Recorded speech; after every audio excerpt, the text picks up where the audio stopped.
Okalar, bugun sizlarga iftorlik uchun eng zo'r lakasani topib qo'ydim. Ota-onalar bilan, oilalar bilan kelsanglar mazza qilasizlar. Mana shamollik kelishini qaranglar. Bugun qanaqadir bahor emas, yoz bo'lib ketdi. Ayniqsa mana bunaqa atmosferada Islomobod masjidi ham ko'rinib turibdi. 7-etajdamiz. Joyi atmosferasini birinchi ko'rsating dedim. Operator ukamizga ovqatdan ham ko'ra atmosferasi meni o'ziga rom qildi. Sizlarni ham rom qilishi aniq. Ovqatlarning mazasini ko'ramiz. Ko'rib turibsizlar, birinchisiga chichichni etdik, ikkinchisiga gavaji patrondan etdik.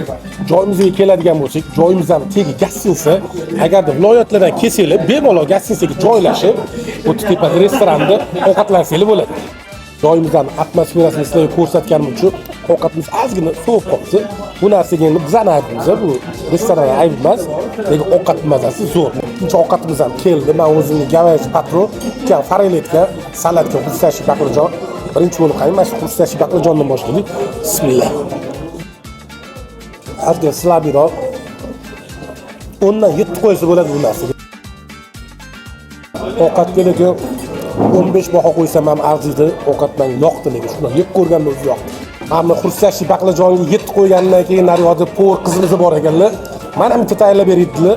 Ular tayyorladilar. Yeb ko'rdim. Ularnikiga 9 qo'ydim.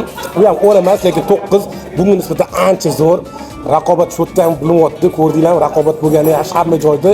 Joyimizdan rahbari Do'rnagam ovqatdan kamchilik bo'lmadi, salatdan kamchilik bo'ldi desa, siraz joyida hal qildilar.